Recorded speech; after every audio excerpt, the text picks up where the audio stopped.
कर्नाटक विधानसभा में गौ हत्या रोकने के लिए पेश किया गया नया कानून पास हो गया। हालांकि कर्नाटक में गौ हत्या के खिलाफ एक कानून पहले से मौजूद है, लेकिन नए कानून को पहले से ज्यादा सख्त किया गया है।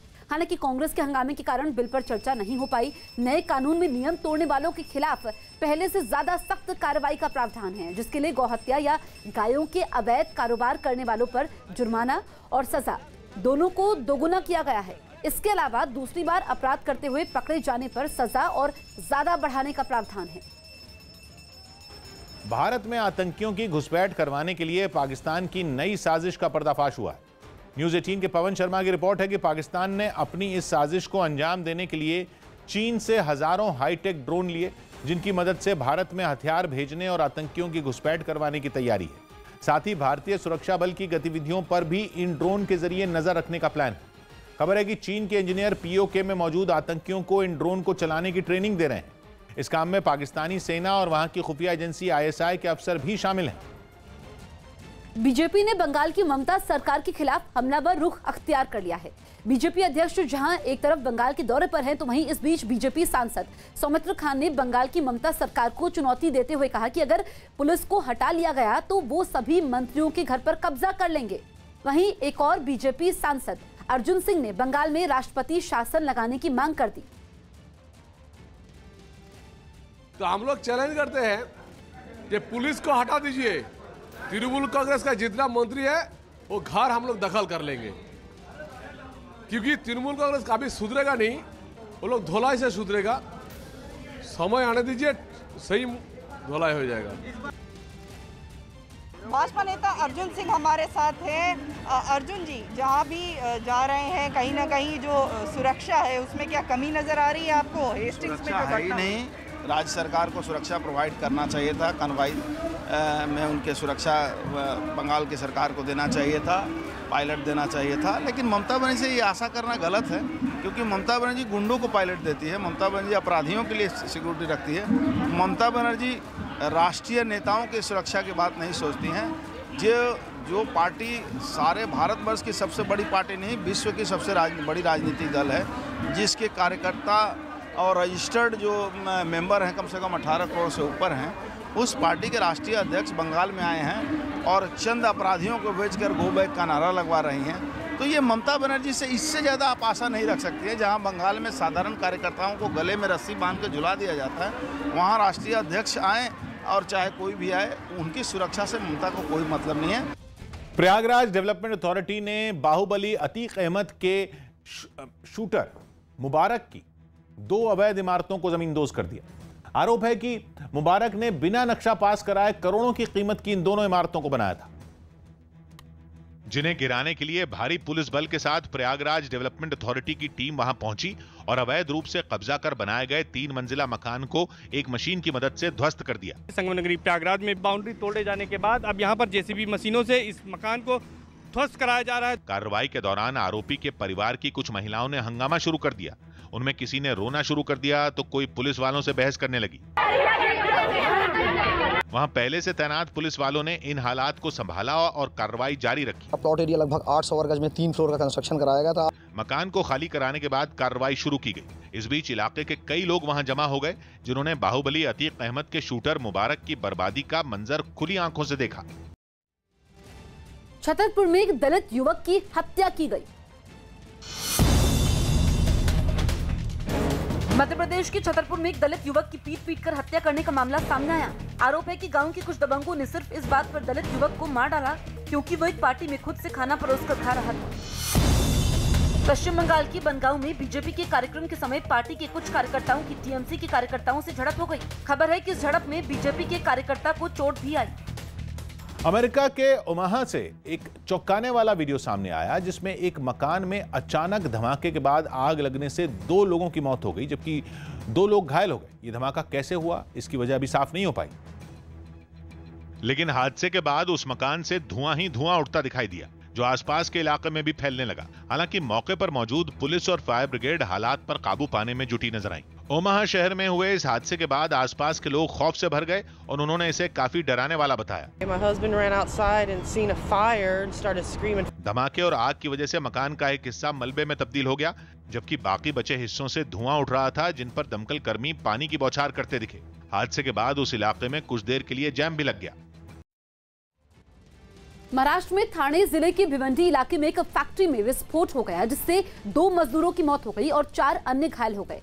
हादसा नाइट्रोजन गैस सिलेंडर में विस्फोट से हुआ, जिससे 6 मजदूर गंभीर रूप से घायल हो गए, जिनमें 2 की इलाज के समय मौत हो गई। फिलहाल नारपोली पुलिस घटना की जांच में जुटी है।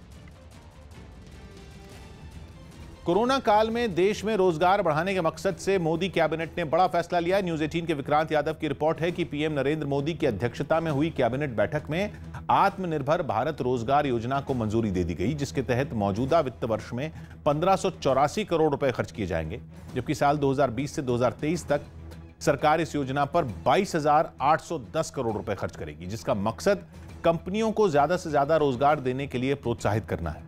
सरकार का दावा है कि इस योजना से 58 लाख से ज्यादा कर्मचारियों को फायदा पहुंचेगा। कोविड के दौरान जिन लोगों की नौकरियां छूटी हैं, उन सबको हम पुनः नौकरी पर देने की बात कर रहे हैं। जम्मू कश्मीर में आज 5वें चरण की जिला विकास परिषद के लिए मतदान है। मतदान सुबह 7 बजे से लेकर दोपहर 2 बजे तक चलेगा। इस बीच मतदान से पहले अरनिया सेक्टर में पाकिस्तान ने ड्रोन उड़ाया। ड्रोन भारतीय सीमा से सटे पाकिस्तानी इलाकों में देखा गया। बीएसएफ की फायरिंग के बाद ड्रोन वापस चला गया। जम्मू की 10 जिलों की 20 सीटों पर मतदान है, जिसमें अरनिया सेक्टर से सटे आरएसपुरा सेक्टर में भी मतदान है। कश्मीर में 17 सीटों पर भी वोटिंग होगी। वहीं पोलिंग स्टेशन पर पुख्ता सुरक्षा इंतजाम किए गए हैं। उत्तर प्रदेश के बुलंदशहर में एक निजी अस्पताल में तैनात डॉक्टर से कुछ बदमाशों ने मारपीट की और फिर सोने की चेन लूटकर फरार हो गए। शाम के वक्त हुई इस घटना की पूरी तस्वीर वहां लगे एक सीसीटीवी कैमरे में रिकॉर्ड हो गई, जिसमें अस्पताल के बाहर कई बदमाश डॉक्टर संदीप चौहान का इंतजार करते दिखे और वो जैसे ही वहां पहुंचे सारे लोग उन पर टूट पड़े।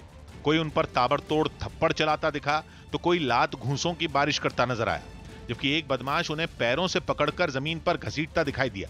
हंगामा होने पर वहां कुछ लोग जमा हो गए, जिनमें शामिल एक महिला ने बीच बचाव की कोशिश की, लेकिन वहां मौजूद बाकी लोग दूर खड़े रहकर सिर्फ तमाशा देखते रहे। बदमाशों को रोकना तो दूर, लोग विरोध करने की हिम्मत तक नहीं जुटा सके। काफी देर तक डॉक्टर के साथ मारपीट करने के बाद सभी बदमाश उनसे सोने की चेन छीनकर फरार हो गए। मेरी गले में जंजीर थी, उसे लूट के उसे ले गए। इस घटना के बाद डॉक्टर ने बदमाशों के खिलाफ थाने में केस दर्ज करा दिया, जिसके बाद पुलिस मामले की छानबीन में जुट गई।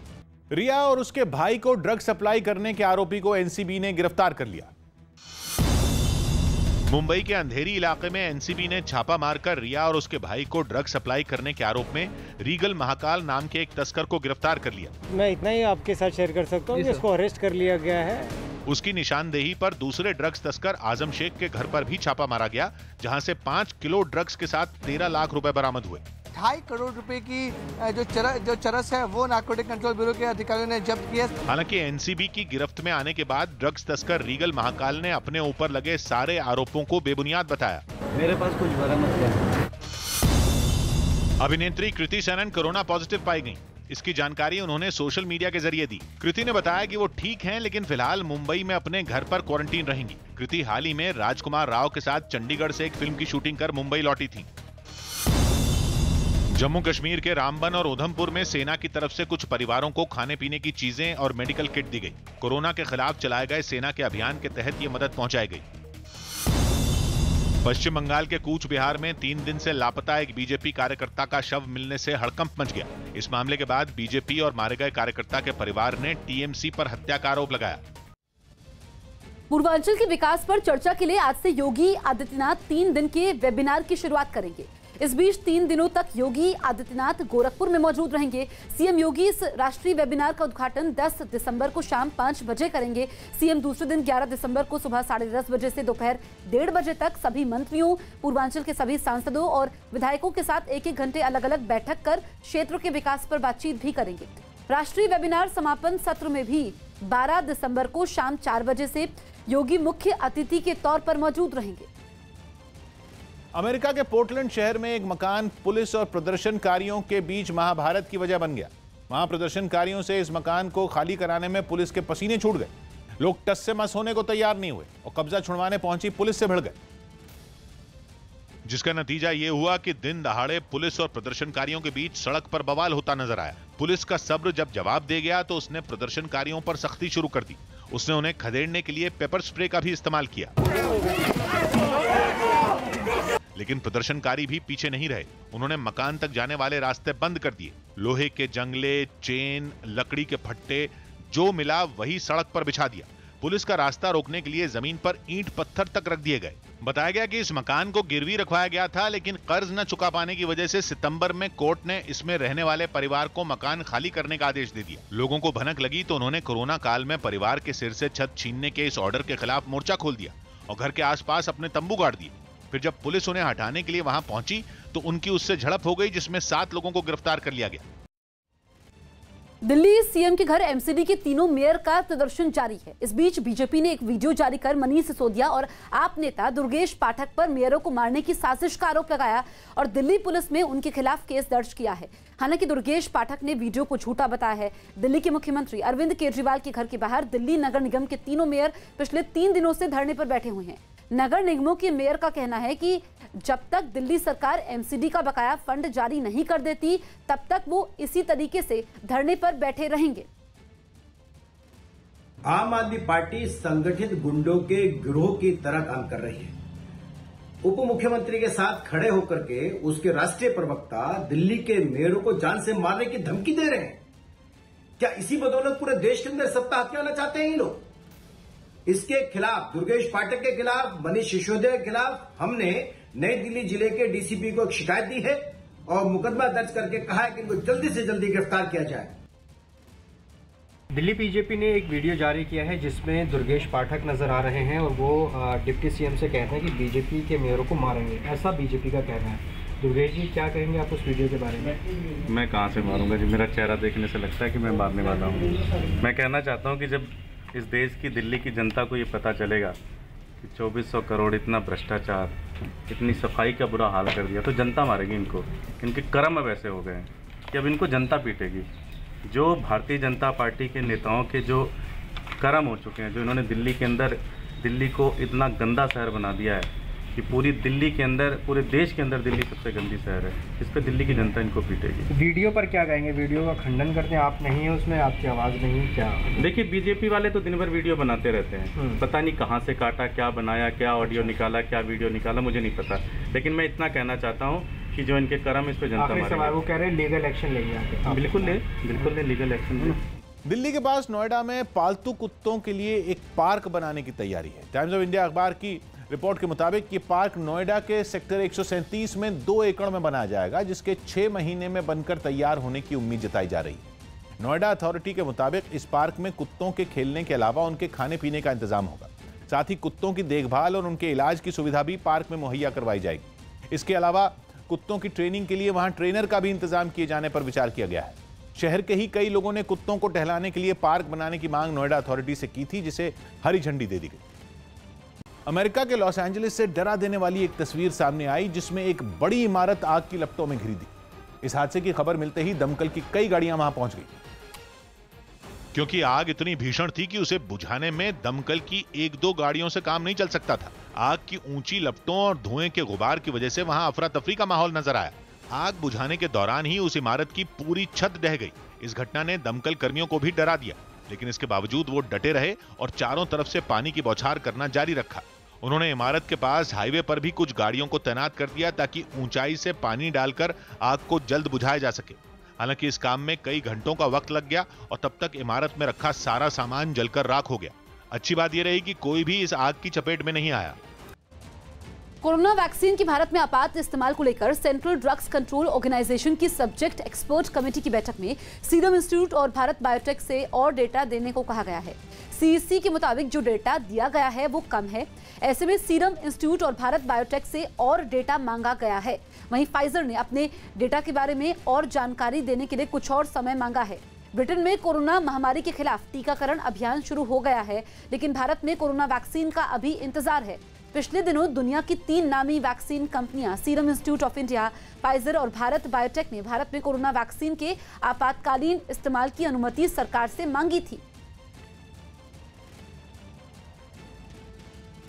किसान नेताओं ने नए कृषि कानूनों में संशोधन करने के सरकार के प्रस्ताव को खारिज कर दिया और कहा कि वो शनिवार को जयपुर दिल्ली और दिल्ली आगरा एक्सप्रेसवे को बंद करेंगे और आंदोलन को तेज करते हुए 14 दिसंबर को देश भर में धरना देंगे। सूत्रों के मुताबिक किसान आंदोलनकारी राजस्थान के किसान संगठनों के संपर्क में हैं, जिनकी मदद से 1000 ट्रैक्टर ट्रॉली तैयार की जा रही हैं। इनको जयपुर हाईवे जैम करने के लिए इस्तेमाल किया जाएगा। वहीं सिंघू बॉर्डर की तर्ज पर अगले 1 से 2 दिन में दिल्ली जयपुर हाईवे को भी जैम करने की तैयारी है। किसान अपनी मांगों से पीछे हटने को राजी नहीं है। दिल्ली को घेरे हुए किसान नए कृषि कानूनों को वापस लेने की मांग पर अड़े हुए हैं। हालांकि बुधवार को सरकार ने किसानों को मनाने के लिए 10 पन्नों का एक प्रस्ताव भेजा, जिसे किसान संगठनों ने घंटे भर चली बैठक के बाद खारिज कर दिया। किसानों ने सरकार के प्रस्ताव को ठुकराते हुए ऐलान किया कि अब आंदोलन की धार को और तेज किया जाएगा। मीटिंग में एक दस्तावेज, एक ड्राफ्ट वहां से आया और ड्राफ्ट में ये था कि बिल संशोधन पे नहीं, बिल वापसी पे बात करनी थी हमको। बिल वापसी का उसमें कोई वो नहीं था और बिल वापसी के बिना किसान मानने का नहीं। और उस ड्राफ्ट में एमएसपी पे भी ज़्यादा कुछ नहीं था। तो सरकार से बिल वापसी की बात हम करेंगे कि सरकार बिल वापसी ले ले, और नहीं तो ये किसान वापसी नहीं जाएगा।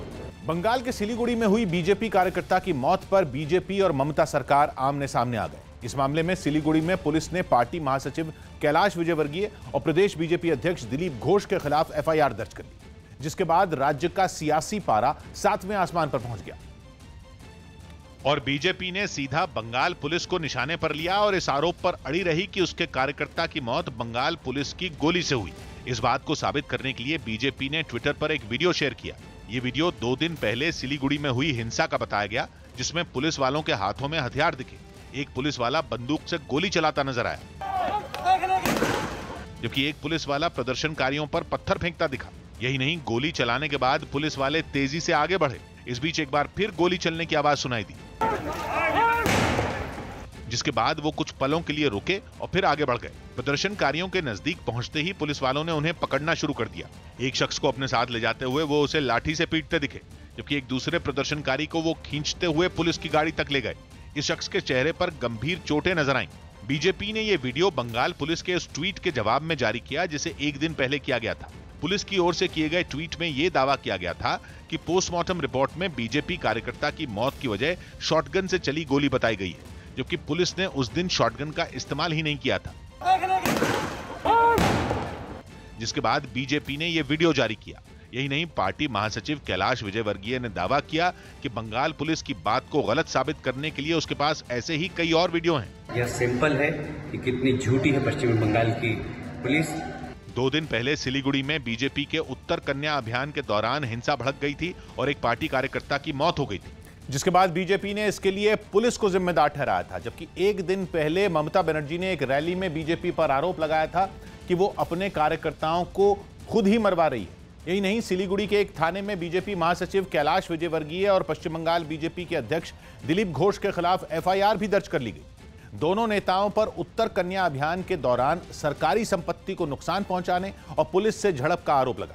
साथ ही बंगाल पुलिस ने ट्वीट के जरिए जानकारी दी कि बीजेपी कार्यकर्ता की मौत के मामले की जांच सीआईडी करेगी।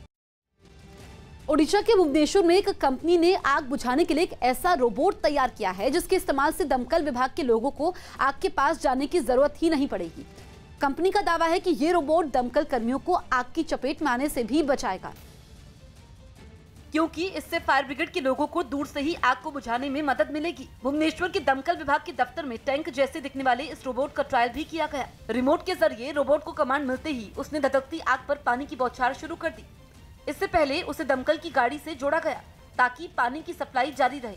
इतना ही नहीं, केमिकल के छिड़काव के लिए भी इसमें अलग से एक मशीन लगाई गई ताकि जरूरत पड़ने पर इसका भी इस्तेमाल किया जा सके। बताया गया कि ये रोबोट लगातार 4 घंटे तक काम कर सकता है। सिर्फ इतना ही नहीं, दावा है कि ऊंची इमारतों में आग लगने की सूरत में वो सीढ़ियां भी चढ़ सकता है। सामने आए वीडियो में वो उबड़ खाबड़ रास्ते पर आराम से दौड़ता हुआ भी नजर आया। नॉर्मल फायर फाइटर जाके फायर फाइट करते थे फ्रंट में, उसके जगह पे हमने ये एक स्पेशल रोबोट डेवलप किया। दावा है कि रोबोट आग में फंसे लोगों को बचाने में भी काफी मददगार साबित हो सकता है। जम्मू कश्मीर के पुलवामा जिले में सुरक्षा बल के जवानों ने मुठभेड़ में अलबद्र के 3 आतंकियों को मार गिराया। सुरक्षा बल को एक इलाके में इन आतंकियों के छिपे होने की खुफिया जानकारी मिली थी, जिसके बाद पूरे इलाके को घेर लिया गया। जम्मू कश्मीर पुलिस और सेना के साथ सीआरपीएफ के जवानों ने एक एक घर की तलाशी लेनी शुरू कर दी। इस कार्रवाई से घबराकर आतंकी फायरिंग करने लगे, जिसके जवाब में सुरक्षा बल के जवानों ने भी मोर्चा संभाल लिया। इसके बाद दोनों तरफ से गोलीबारी हुई, जिससे पूरा इलाका दहल गया। जवानों को जैसे ही इस बात का पता चला कि आतंकी किस मकान में छिपे हैं, उन्होंने उस मकान को घेर लिया और फिर उस पर ताबड़तोड़ फायरिंग कर दी। इसकी वजह से उस मकान में आग भी लग गई। जल्द ही मुठभेड़ का नतीजा सामने आ गया। तीनों लोकल टेररिस्ट हैं और अलबदर से ताल्लुक रखते हैं। इस पूरे ऑपरेशन में एक आदमी को भी गोली लग गई, जिसकी हालत खतरे से बाहर बताई गई।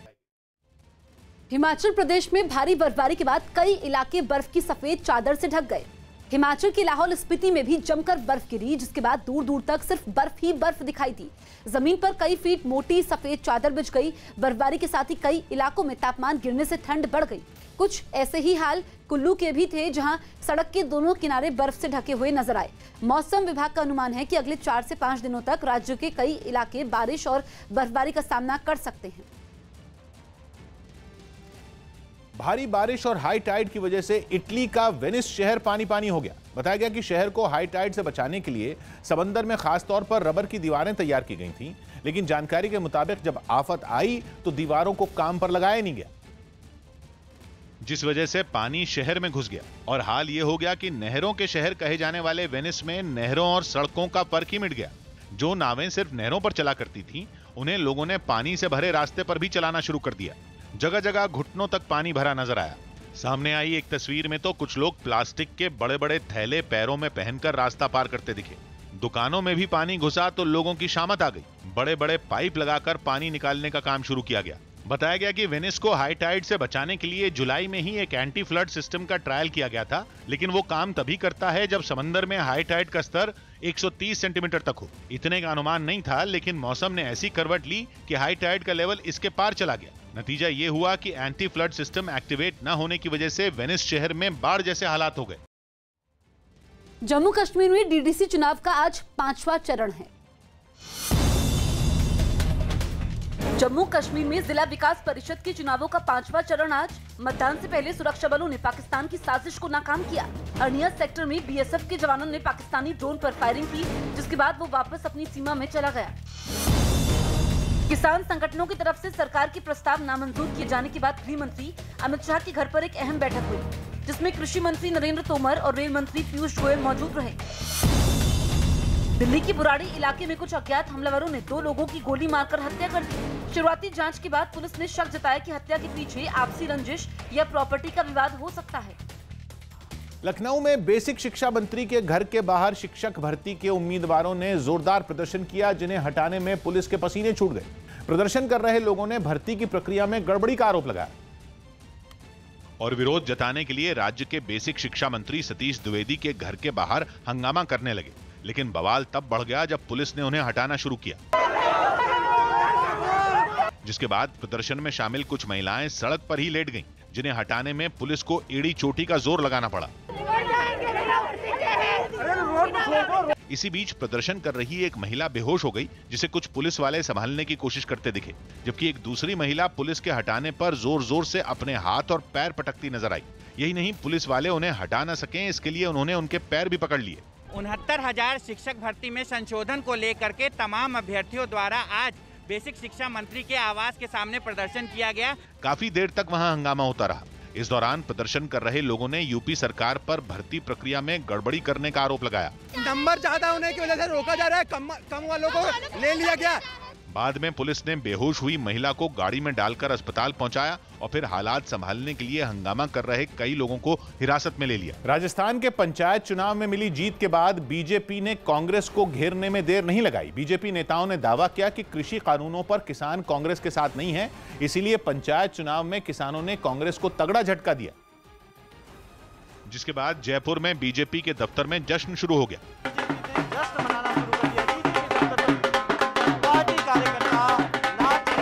काफी देर तक बीजेपी दफ्तर में ढोल नगाड़े बजते रहे और कार्यकर्ता झूमते रहे। राजस्थान में नेता विपक्ष गुलाबचंद कटारिया ने दावा किया कि बीजेपी की जीत में नए कानूनों की बड़ी भूमिका रही। गरीब किसान को पहली बार यार अपने मन से अपनी दाम तय करने का एक अधिकार मिला है। हालांकि कांग्रेस इन नतीजों के पीछे कृषि कानूनों को वजह नहीं मानती। इन चुनावों को किसान बिलों से जोड़कर देखना बिल्कुल गलत है।